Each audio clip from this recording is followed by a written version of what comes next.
Votre humble serviteur, Jos Kanza, mais c'est le journaliste, le propriétaire de tous les dossiers. Toza a réfléchi qu'une télévision, on a EP7, Yolo, Bisika puis Madame Bonnette Elombe, Azalaki Kosala Moussala, Madame Bonnette Elombe, oh, tu es bien bisonioso, la façon il y a Kosala Moussala, Nabana, gaieté, ambiance, amour, et puis professionnalisme, Kosala Moussala, Toza a Bisika Moussala. Avant Koufa, Nini Oezalaki, P, Batou, Bayokaki Liwana e, Ndenge Nini, Awa Tozali sur place, Bisika puis Madame Bonnette Elombe, Abanaki Kosala Moussala, Nasima Bosomo na arrière plan wana, Ezali, Bana Oya Banaki Kotangisa, Pe Sal, Oya Banaki Kotangisa, Maman Oya Lelisi Mokili Mobimba, Alelisi Bakongolais, Alelisi École Nae, Alelisi Corps. Professionnel et enseignant, Maman Bonnette Elombe, Ndetoye a pendant qu'on peut sabino Biano, na oh bon c'est posé la question pendant qu'on la bino interview et puis surtout pendant Koyeba Nini oh les cas qui autour il y a Liwa, il y a Maman Bonnette Elombe, na bino Nazali awa sur place na refait une télévision pendant qu'on la bino Billy pendant qu'on la kisabino Nini oh les cas qui Penini oh Ezali Penini oh Koya autour il y a Liwa, il y a Madame Bonnette Elombe, oh tout ça mon a eza bana na ye bazana simananga bazo oh bana oye abane ko encadrer bana oye abane ko binisa na mona wana la façon dont abako sala musala na professionnalisme avec amour avec passion oh abako sala musala bana oye atiki bana baleli maman na bango ya boboto maman na bango ya bolingo oye atiki bango kaka boye à fleur d'âge nde atoye poto la kisa ba émotion pe to la kisa pasi oh bazana ngo bon on a interview il y a baningane ba professeur neni baleli ndeko na bango et puis bomoni ndenge ni libana basali a pe bazolela maman oyo akufi atiki bango kaka boye toyebi te tokoloba nini pe à son nom Madame Elombe Osa Elombe bisiko zali molimono et pe manakinya merci.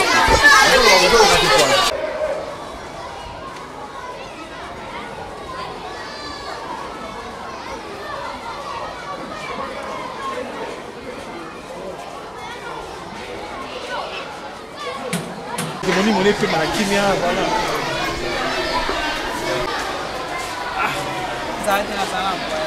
Ah, maman. Ça va, c'est un problème.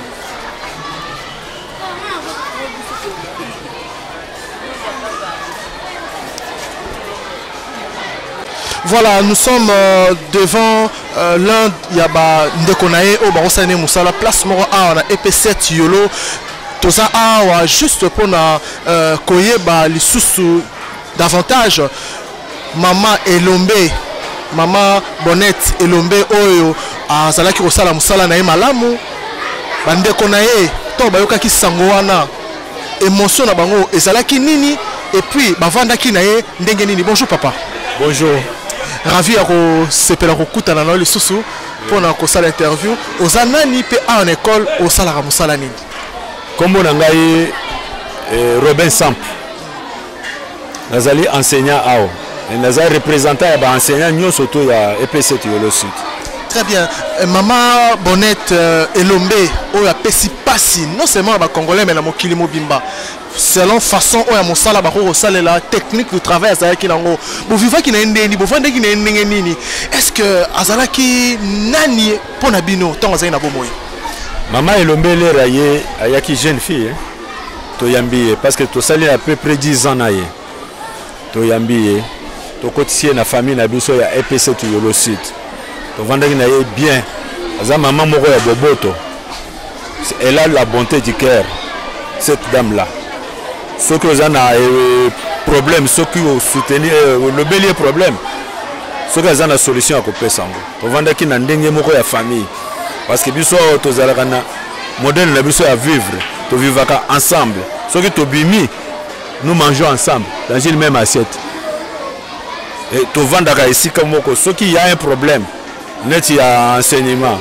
place moko cause la difficulté ezali akotuna to pesi réponse nga peso naza na question na tuni kaka bongo soki aye na classe na nga ndenge totambolaka boye akobima te sans que pesa kaka quelque chose na bana faut aloba un mot ou bien akutinga na leçon il faut akota pe quelque chose bongo to vanda ki pesa eza famille moko makasi. Ça doit comprendre bien azalaki mwasi ya motema une femme de cœur azalaki na bonté na kati ya motema na ye ya kosunga ya alingaki batu mingi makasi donc bokozala na réunion bovandi kimia il faut abimisaka moi eloko moko boye esekisi bino nyonso to donc la gaieté quoi l'ambiance donc elle doit place azali il faut créer kaka bozala na SM sikotongo yokaki sango ya liwa na ye d'abord sango liwa ngo boyambaki ngo ndenge nini c'était comment l'émotion ya obozalaki nango ezalaki no ndenge nini parce que nazo sentir atmosphère moko ezalaki ya makasi mais bita sono lisolo ezalaki ndenge nini tango yokaki sango wana yaki na école yokutelaki wapi lelo yo nde na réalité réponse yeli siko na mutu nanga que vraiment Bodete akufi banda lundi ti ba mercredi na banda konyema te ezalaki neti na lali na loti mais nazo zeleba yebisanga te eza vrai te lelo nde na bandi ko réaliser donc c'était le lundi après bana basi bakei nde sangwana yeli biso donc on dirait neti kake moko ye beti donc on n'en revenait pas lundi et dans le lelo jeudi ne makanisi na ngai ndi kozonga na se na simbi crée kaka lelo na simbi crée lelo pona leçon moko pona moni ke bana bazoya wa totika bango boye ezate nde na simbi crée lelo ti sikoyo donc tozoyeba eloko nini akosala te ou bien akoloba te na rentrée scolaire tozalaki na ye première semaine deuxième semaine tozalaki na ye awa mais malade banda qui est en bandi rentrée scolaire tozalaki na ye awa première semaine deuxième semaine tozalaki na ye parce que première semaine c'était les après-midi comme biso toza vacation 7 6 nde yaka tongo deuxième semaine toye tongo on était avec elle mais leur semaine esili nde troisième semaine de monanité ayebisi biso aza malade après toyoki akoti monkole kuna asalaki 6 et 2 semaines ou 3 semaines aye kobima tokende mpe na monkole tomoni ye hospitalisé abimi toke mpe ntina ndako mpo toyebi ndako tokendeke tovandaka tosololaka tomoni ye mpe na ndako azalaki convalescente tomoni ye na ndako mais à notre grande surprise oyo toyokaki arechitaki lisusu na ebemi ye na liwa bo. Vraiment, c'est vraiment triste Yaroyoka Bongo parce que azaki mama oyo asepelisaki batu na façon na ye na méthode na ye ya kosala musala. Parce qu'on doit se poser la question mingi pour na kufa na ye. Mambu ebimi ebele ndi balobaka simaliwa ya mutu makambo bimaka ebele exactement bino boza bandeko na ye ya musala abelaki nini na lobi na yo boy. Ça fait 10 ans que tu es en bonnette awa elombe première semaine tu es qui naie awa en bonne santé deuxième semaine tu es qui naie awa en bonne santé au troisième semaine tu es qui aza malade ba interné ye na monkole to ke na monkole to moni abimi hôpital ya monkole aye na ndako toke na ndako tomoni ye tomonaki kaka makolo nde ezalaki ya kovimba donc azalaki convalescente donc oyo nga nayebi yango wana apart oyo bato bazoloba wana toyebi te tozoyoka kaka ndenge bilobaloba oyo eza na Kinshasa oyo nga nayebi nga nde moto tovandi na ye oyo tomoni oyo topalpe na maboko na biso yango wana. Triste en réalité, une dame de cœur, moi si Mounene Boé, moi si Boboto, moi si Kitoko, Akeyati Kibiso, Azalaki na mamwe belé repé samboka. pour ça na enseignement qui passion na assez ce que pesa oya za na ngote pour na mboka le batiki biso kaka boye à fleur d'âge ça fait très mal très mal témoignage à papa est affecté ngaya et ça linga passi comment na tala ba vidéo na na za trop fan na na ba page na côté tchara biloko na comment na méthode oya ba ko pesa la bana éducation façon ya brosser la bana balinga ki mingi na moi comédie na moi humour na gaieté ozaki nango na boyambi ozalaki nango ça fait mal que perdre espoir ya lobby pour l'enseignement na biso mesdames et messieurs tozali na Yolo Sud na EP7 Yolo Sud bisika wapi madame Bonnette Elombe oyo akufi atiki biso abanaki kosala mosala na ye tozali na lieu ya mosala na ye na place wa bokosala donc lieu professionnel ya mama Elombe okufi lelo mais otikala mitema ya ba congolais musala osali nzambe likolo akofuta yo pona musala osali et puis masumu na yo ekolimbisama pona esengo oyo pesaki bana na eloko oyo apporteki pona mboka na biso. Merci papa. Merci beaucoup. Voilà.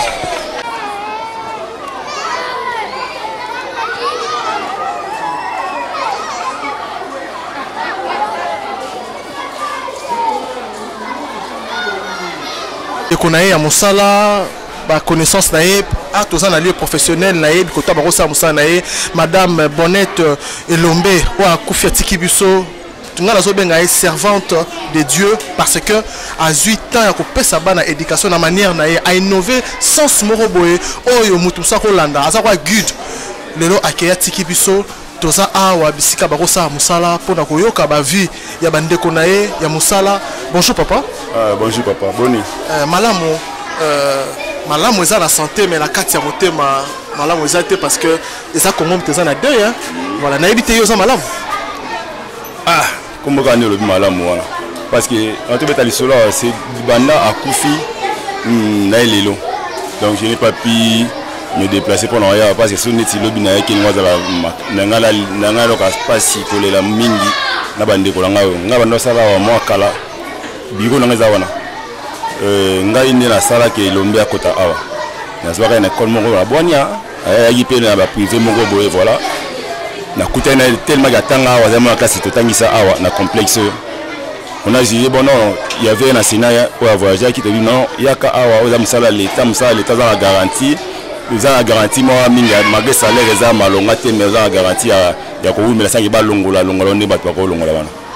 Elle avait aussi accepté tout mis dossier dans la coordination grâce à chef na biso na ni directrice pasteur mama pasteur andimi peto ina eto kotia tu bani pe musala normal et puis tu travailles normal de tamolaka normal tu normal ce qui est arrivé voilà.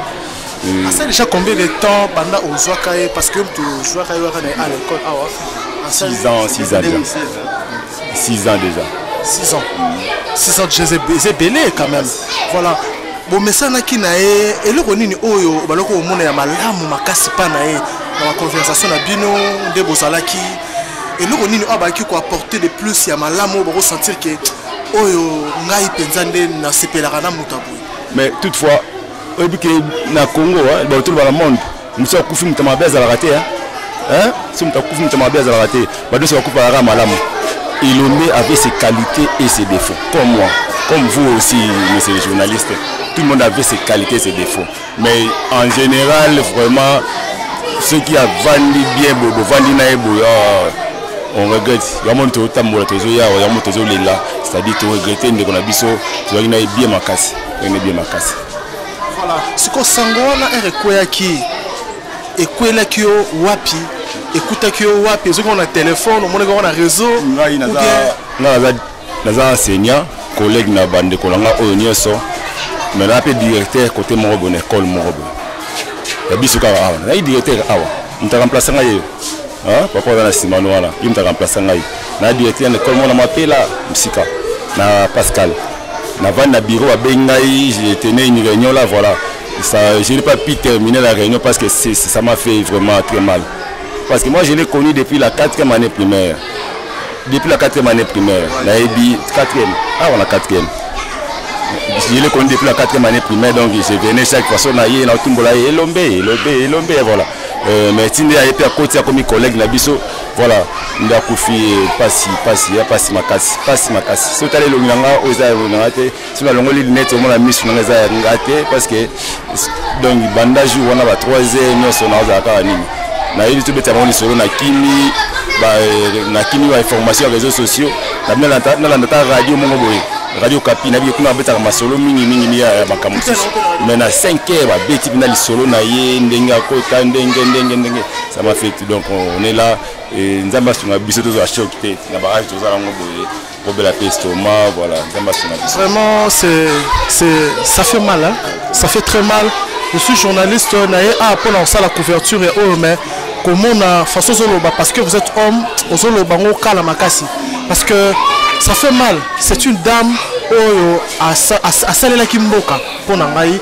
Selon moi, j'ai dit selon moi, à Salela Kimboka, la méthode nae, la manière nae, à la qui qui bolingo na bana parce que comment on a la vidéo, surtout dans la blog on a mis les réseaux sociaux, comment on a façon nae, la télé vidéo moi be ba mo ezero pasuka et robeba azuli banga azobeta c'était na ban.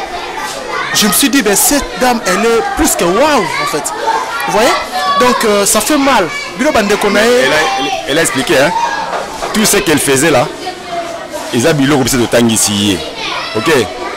Yé ou à la nira sala ngo yé pas sala comme ça de sala ngo. Elle a expliqué mais yesko a une opportunité wana à côté nango na nini. Une manière moko ya olakisa ba ndenge na biso ya awa na réseau ndenge peke wana. On le fait. Banzembo ezali aso na yembi banzembo okamwa. Maman na pe papa pe banzembo za banzembo asomo ye o te bimia na bimi wandam banzembo ze ya somo wana ba danse zali ya somo. Voilà. Papa Josel Kambaro bakisa na mambotali feu ou bien moweyi oto kufa madame Bonnette Elombe o azalaki pe ndeko na yo ya musala elo nyoko bakisa ndenge bo vivaki na ye. Vraiment eloko ko bakisa mingi ezate pasio ezepa na ngai eza na biso nyonso. Bon, déjà passe les années motema ndenge moninga na biso Elombe ake atiki biso na mawaboye vide koti na kati ya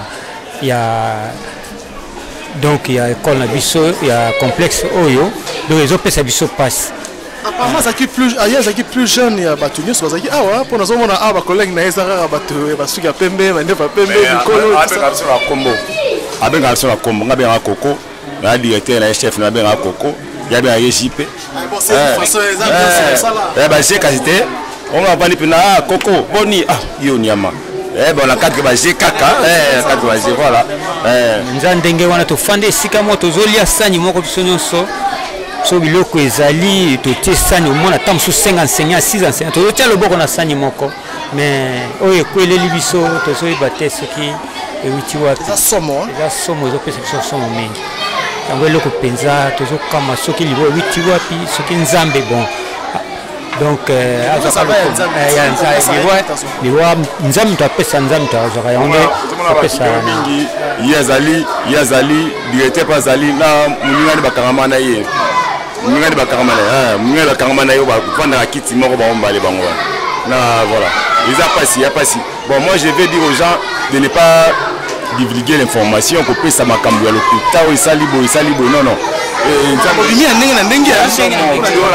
j'ai suivi sur TikTok une dame là dans la poto avec ma solo directeur école on a suspendu qui on école toi directeur était toi directrice donc il y a une information tu m'as dit directeur école on t'a suspendu oh toi directeur toi directrice ok donc bon ma solo ministre live faisons compte dans live ba TikTok on a mamalo écouter ça makasa les gens veulent se faire voir à partir événements où ils ont malheureux ou de souffrir nango tout ça dans la réseau dans la TikTok on pouvait aussi dire quelque chose là il y a malam to ya mabe mais on veut pas le faire parce que ndeko na biso ni mtakufi ok bato ba lo babongo nzamba yebi kaka so ba sa ba poza mbongo nzamba yebi mais nous on est là on est en train de souffrir nous souffrons tout ça mais la nzamba sunga biso tiro banda pe poussa na tiro aussi là et les kana kinya suspendant qui était Elle n'était pas suspendue.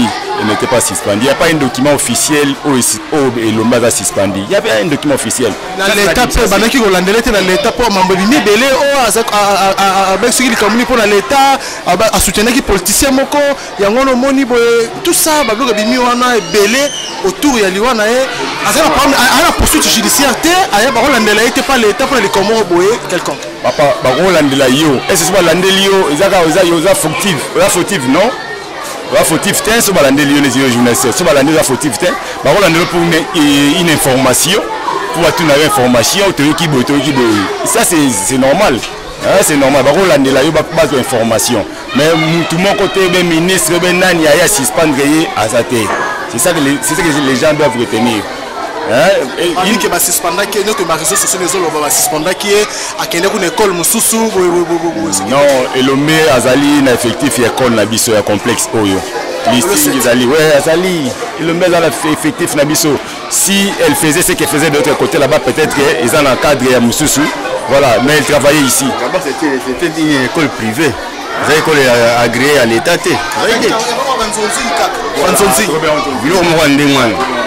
mais il y a école na yango abandi musala awa sa maladie elle allait être avec nous jusqu'à aujourd'hui. Ouais papa, c'est pas bon, c'est pas bon. Merci beaucoup. Alors laissez que ça la live au ezan mutuna makolo à propos ya liwa ya batu.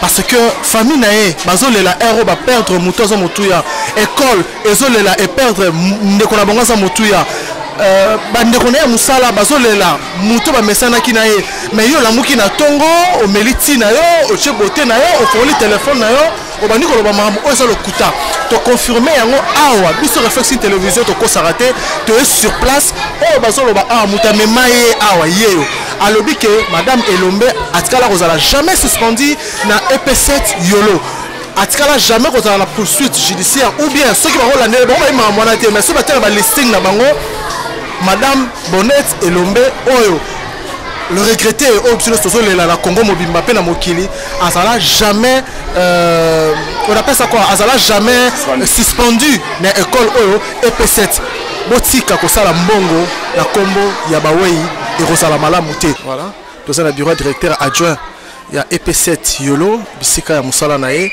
yene mutazala ki mokonzi na ye awa na EP7 yolo directeur adjoint. Bonjour papa. Bonjour kombo nani po baye ba opeti nga komona ngai monsieur Pongo Timothée nazali directeur adjoint ya Etele oyo. Merci. Voilà. Alors madame Elombe azalaki moko ya musali awa na EP7 yolo sud bisika bakosala musala na ye méthode oyo bakosala musala o bino soto yebi e banaki ko apprécier bino ou bien a inventer ki ngoye moko tembo monaka façon na kosala ko binisa bana ko sekisa bana o se poser ba question nini. Merci parce que il faut ne répondre à nous ba mususu baba ko na ye mama Elombe o musali kaka ko bina ko bana batte méthode o biso te négligent parce que mwana akoya na kanda na ndako soki ozo meme na lirwa na ko sexy ko boy ozo binse akobosa na oyo ayaki nango na ndako alanda oyo madame abani ko tangisa ezaki méthode oyo biso bosana mais en tout cas madame Elombe atikengai na tâche makasi na motema parce na moni vide tikali parce que biso nyos méthode mama Elombe aba ko sala to sala kango presque bansenya nyos tout mais ye étoile bimé pa na ye atomboli méthode oyo ya biso nyos to sala ka à partir ya mama Elombe.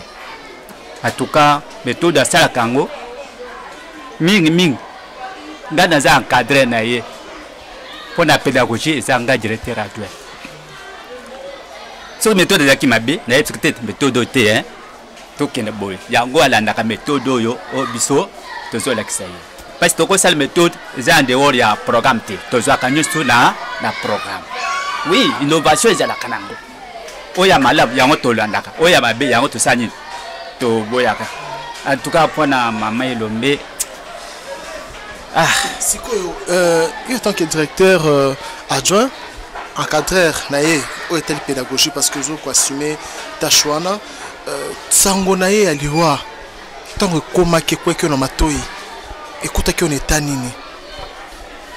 Papa journaliste, ceux qui n'ont pas bannière solidité, quand il n'a pas attention. Parce que nous avons bureau na commune à Lemba, na maison communale, parce que nous avons dossier mon traité. Agé à commune, azo l'aksanga à le bon. Madame Moyo Abin Sarabana, Madame Abin Sarabana, Asanino a Koufi. Et na yokunde wana, na yoki nsotanga nyons tout mai. Papa nin, oh bozo le seaza, agent nangai total skinaye. Oh awuto kufa. Papa soza makasite otambola te. Et ça n'a pas si makasi. Mais pour ça ni sur nzambe alobi que non azuye. Oko pekisa nzambe ke kozwaye te. Nzambe mota pesika de mota ici. Bana oyo ya bali ko encadrer abako tangisa na salle nini classe nini. Classe nini ezaki deuxième année B. Parce que na 3 deuxième A B C primaire. Classe d'ailleurs nazo pesa information ba para mingi abakolo keno mwana ngai twazana epa ya madame Elombe ba para mingi bangi bana batanga na salle na ye parce que ba mona ki ndenge azo mema bana ndenge azo tangisa bana mais azaki une bonne enseignante en tout cas nazo le betka avec qui enseignant c'était mais azaki une bonne enseignante en tant que encadré na ye so na l'accès billet nani bulletin de signalement na ye zaka tebe. On nous offre à tete parce qu'à confiter. Moussalo ya bakusala. C'est autant où abandaki kobela pour babio ça qui moi jour hein quand va rentrée scolaire et bandaki. Ndala bakwa semaine terrible nae na simanae na classe oya bako taxa. Donc là tu as 3 classes to zwaka classe moko pa partager ban. La classe n'est pas annulée, on va aussi bana beaucoup de la salle. Parce que tu as 3 enseignants. Donc là il y a été vide koko salate, tu sang ici bana po bana ba en retard.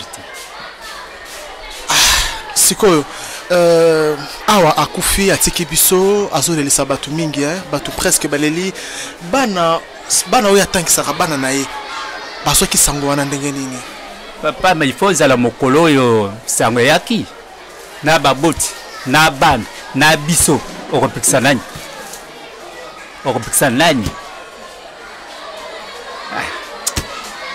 so da zoe biso na zoka l'histoire maîtrise-toi papa aux encadreurs pas ses alliés hein attends on a ça l'interview na yo na sentir pas si oyo za nango mais on n'a pas de choix il faut batamokeli bayeba maman Elombe azalaki nani. Voilà, bato muso bazo bambele ba âge, muso bazo kitile ba âge, na liwa na ye makambo ebele bimi. Pona yo bato bazo sala ba témoignage ba ndenge na bango, bato bazo loba mabe, bato bazo ba malamu pona ye. Okwebisa bango ni po bato mambo bimi belé. Politique eza na kati, muso kindoki eza na kati, famille eza na kati, école eza na kati, mambo belé bimi wana. Po okyo loba ni papa. Oui, na biso ko mota beli, so mota kufi makambo yake belé, oya lobi.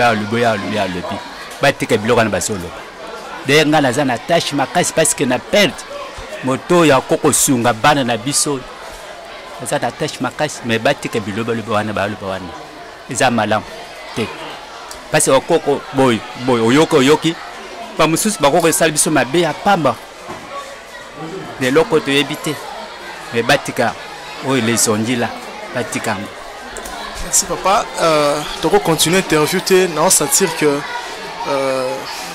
moi le mozo matayo et tout aux papa mukolo pour na yo okiro loba nini soki okiro loba na batu nyonso ya mokili mobimba concernant en résumé hein pour to sisi na une interview en résumé okiro loba nini na perte oyo bozui awa ndazo senga na bawoyo bayebaki madame Elombe na bawoyo bapesaki ba programme no bakoya ko sur l'école batikate baya ko sur l'école parce que madame Elombe azaki star batimingi bayebaki ye même gouvernement oya biso bayebaki mama Elombe bapromataki biso ke non tokoya mais bazonga simite baya kosunga école po bayebi ke non bazaki na souci ya école na mama Elombe à partir ya mama Elombe yango école EP7 esanini yebani na bato mingi ya to sengi ba partenaire wana baya kosunga école. Merci beaucoup. Merci.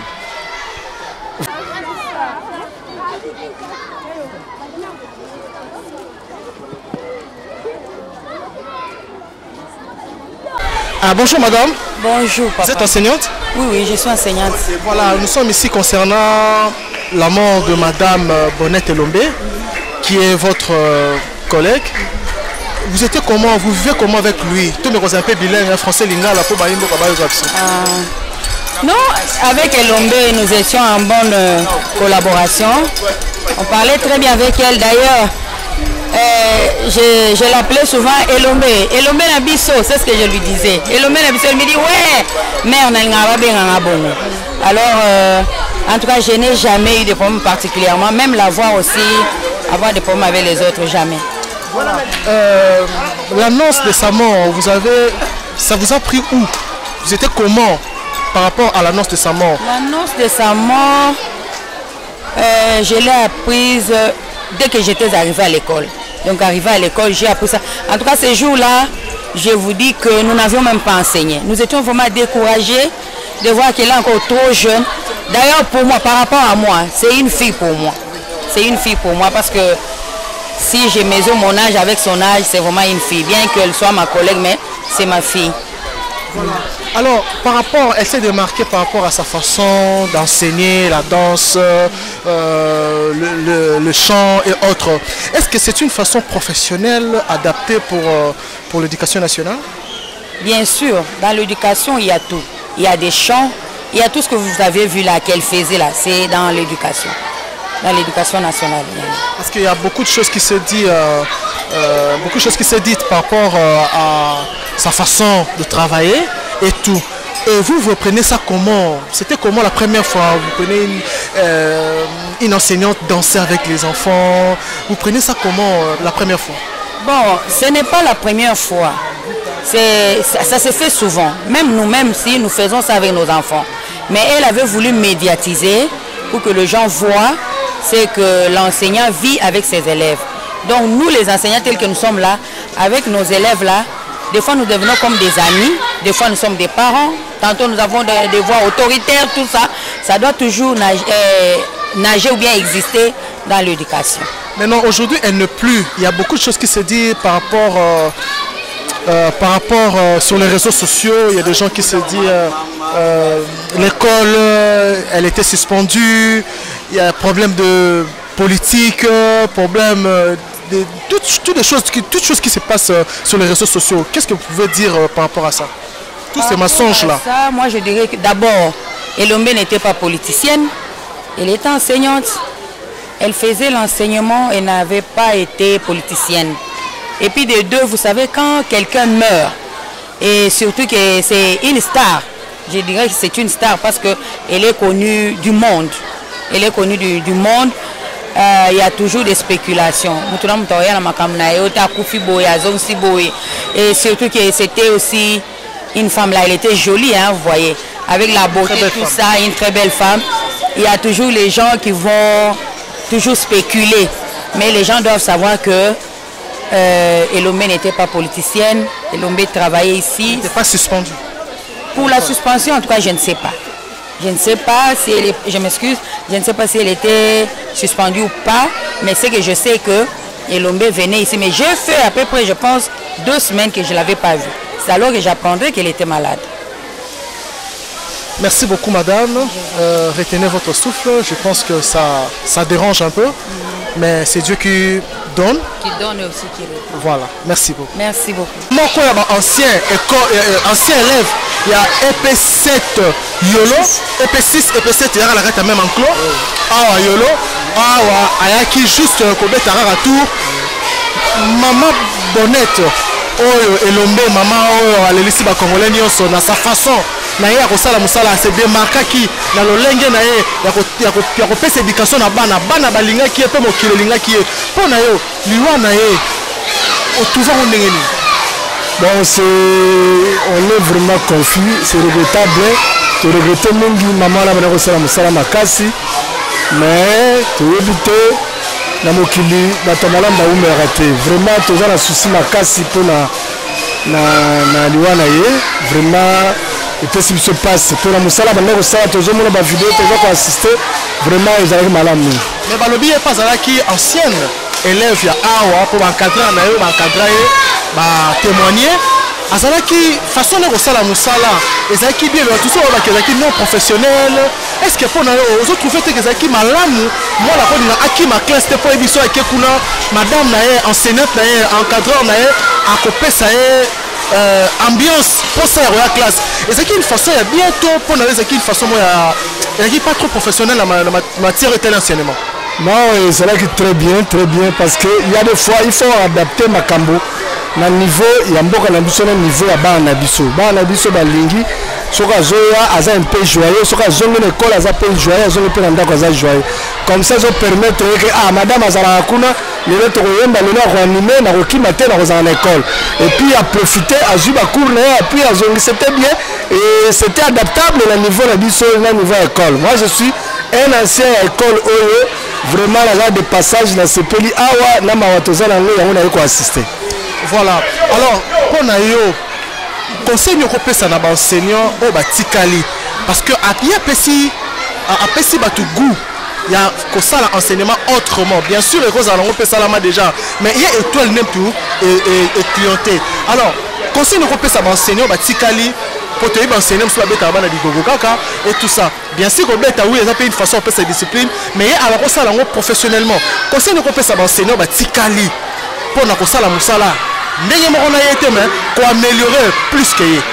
En tout cas conseil ezali ke baza la pembe na bana boyebi ke mama elombe azalaki pembe na bana azalaki wana ye nde sikoyo abana kopesa bana goût ya kozala bato mpe bokoko adapter d'une façon d'une autre boapprofondir lisusu bobengi bana bokozala bango pembe à chaque instant même na gymnastique même na animation bokoko ozalaka wana ekozala mpe bien mpe ozala mpe système moko bato mosusu mpe bakoko adopter ekole mosusu mpe eke liboso bomoni ke eza vraiment eloko moko ya malamu. Merci beaucoup. Merci. Voilà un peu tout ça la moko ya ba enseignant ya EP6 yolo aza moko ya moto ebaka maman Bonnette Elombe. Bonjour papa. Bonjour. Combo et puis en tant que ça enseignant la classe nim. Ok. Combo nga mingi babenga nga Père François. Natangi saka na 4e pe ba classe mususu. Donc naza enseignant ya kala malgré eza musala nanga na ba école pouvait pe na évoluer aka. Donc c'est ça. Qui madame Bonnette Lombe oyebaki na école to oyebaki libanda ya école. Mais naebi madame Elombe précisément en école pour ayaki aye après biso. Donc moi personnellement j'ai été engagé à 2007. Madame Elombe aye après c'est-à-dire 2016. Donc naebi madame Elombe très bien malgré ce qui attend ici na Tongo tant musoso na ina kuti pour cette programme n'a pas été perturbé mais chaque fois madame Elombe azalai kaka donc madame Elombe très bien. Le lenge na ya ko sala musala peut-être le lenge na ya ko tangisa ndenge zalaki ba plus ba danse ba nzembo et amour za na ngona bana na communion apesa ki bana pour na yo en tant qu'enseignant on va retrouver mon ndenge ni. Bon, tout d'abord méthode oyo madame Elombe ayaki nango il y a chant et danse. Chant et danse, c'est l'ancienne appellation. Nouvelle appellation, c'est art dramatique. Madame Elombe a développé une technique artistique. La technique artistique est poussée au côté de la méthode de active et participative. C'est-à-dire enseignante avec les élèves au même moment. Parce que la pédagogie, il y a en français la pédagogie empirique. C'était le maître qui était le centre de tout. maintenant pour na sikoyo ezali bana classe na enseignant bazosala musala ensemble. Donc madame Elombe ayaki na nouveauté wana bien que ezali na ba document même na programme national. C'est bien précis, ils a bien écrit malgré il n'y avait pas les instruments mais munoko ezalaki déjà son ya makasi ezali ko utiliser. Mais bateau qui non professionnel par rapport non, c'est prévu dans le programme national. Donc l'enseignant enseigne le programme. Donc le programme national c'est la Bible de l'enseignant comme font les pasteurs, ils ont leur Bible. Donc Bible il y a enseigné Zali programme national. Oh madame Elomba Zali Kosala Ezali Nakati il y a programme national. Abimi li bande un programme national T. Donc c'est comme ça. Mais il fallait un instrument et la capé. Mais le ok, la voix humaine c'est aussi possible. C'était bien passé. En tout cas, c'est appréciable. Vraiment. Ah, le lot a commis Moui, a Koufi, la Simeliwana, Makambo Belé, et Bimi. Il y a beaucoup de choses qui se disent dans le réseau à propos. Il y a le politique, musique, pays, école, pays, famille, pays. Pour vous, vous allez dire quoi à propos après après sa mort commis Marambo Belé Belé n'importe quoi sur les réseaux. Bon, celui qui philosophie, on dit que chacun a sa mission sur la terre. Donc mission naïe, oye aïe qui na mokili, ce qui est coquille et atteindre, ce n'est que normal. Bato baza koloba loba baza na ba preuve te pour liwanyo so ya bato baloba ka kufina boy mais ba preuve so sengi ba preuve akopesa ba preuve eza penzate eza solidité. Donc liwana ye eza ndenge bato bakufaka. Nous tous nous sommes appelés au botami au koli au kufi mais aye et sali brisque parce que sa fleur d'âge za pena moi na koli makasité c'est une dame na koli makasité za non vraiment na âge belé pesa na venir ezalaki nan. Donc liwana ils a précipité to recul au bapé. Tout le monde ne sont pas appelés bakufa na âge à vieillesse. Ils en bana babotami lelo après 2 mois kufi. Nous sabotami lelo après 3 ans, 5 à 6 ans kufi. Dans les cambois vieillesse ne ça là tu passes il fallait comme la vieille maman non à kufi OK ils a souci à bisonyo sommet kako koloba biloba loba oyo mususu wana eza biloko ya ko éviter ce n'est pas bien. Liwa c'est Dieu qui décide. C'est le Dieu qui décide, ce n'est pas nous les hommes. C'est dans ce sens-là. Voilà, ce que Bilo Baïbotikali, ba collègue né à Moussala, leçon nous besoin parce que nous tous sommes à Koufi leçon zalaka. Leçon nous besoin concernant Yamuninga Nabino ou Azaï Loko Labino, Lelo a commis la regretter et tout. Leçon nous besoin pour améliorer Moussala, pour comment paix. Bah, en fait, bon, quand même, parce que oui, bon, ça, l'avenir, c'est ça, mais peut-être il y a toi, Loana, qui est sur le réseau, et puis si, et lui, bon, ça, pour améliorer, bon, peut cette méthode, davantage, plus que, même, c'est un Lombe, mais, on a vu, ils ont la paix avantage. C'est que, on a que, l'enseignant va activer, méthode active et participative. Oh, madame Elomba Salaki, technique artistique. Ce qui va enseigner va développer en gros, je trouve que enseignant la biso comme matalusu sur le colo. Qui m'a classé. En tout cas, parce que les enfants, surtout les petits enfants de 8 ans, 9 ans, 10 ans, balingara koyemba, balingara ba danse. Alors ce qui va madame, bazako sala yango, en tout cas, ils ont fait ça bana goût, amour scolaire. Dans le sens où amour à classe, pour dire, quand on dit amour scolaire, c'est trop à développer. Amour, goût à classe, goût d'études, dans le sens où. Merci beaucoup. Merci. Ça n'est fini pour aujourd'hui, mesdames et messieurs. Nous étions ici à l'EP7 Yolosi, de là où Refleski Télévision a fait sa descente pour palper de doigts concernant la mort de Madame Bonnette Elombe, maman Oyo. amakaki batu na façon na ya kotangisa bana apesaki esengo pe pesaki bolingo na gaieté avec beaucoup d'amour na bana na ye oya banaki ko encadrer boyebaki mingi na réseau par rapport à la danse, ma chant, maman oyo asali enseignement autrement à démarquer na ndenge na ye maman oyo alelisi mokili mapa alelisi Congo ana Kinshasa ba pleur ezali alelisi corps enseignant batu nyonso bazolela ye par rapport ya bolingo façon na ya kosala mosala biso quitter sur place pour la kosala bino ba interview et puis ko palper de doigt na nyonso oyo ezali concernant Liwanae parce que il y a à manger à boire parce qu'il y a beaucoup de choses qui se disent par rapport à Liwanae Mama Elombe Akufi Atiki école Atiki famille nae Atiki ba congolais Atiki bana classe Atiki ba camarade neto pe ba collègue ne ya musala neto yaki rotuna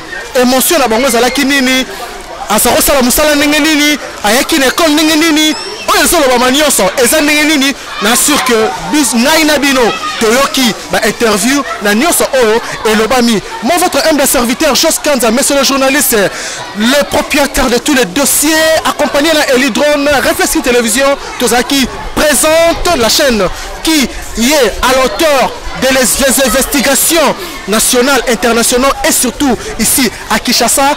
Awa toko sarate toko bakara que motosoka kufi makambebele bimarana sima mais toyebake mutu moko te asa immortel lelo madame Bonnette Elombe akufi lobi pe ngai yo mutu soko kende mais totikala toujours serein pour nous et ça la malamu pe à son nom madame Bonnette Elombe osa molongi osa Elombe merci.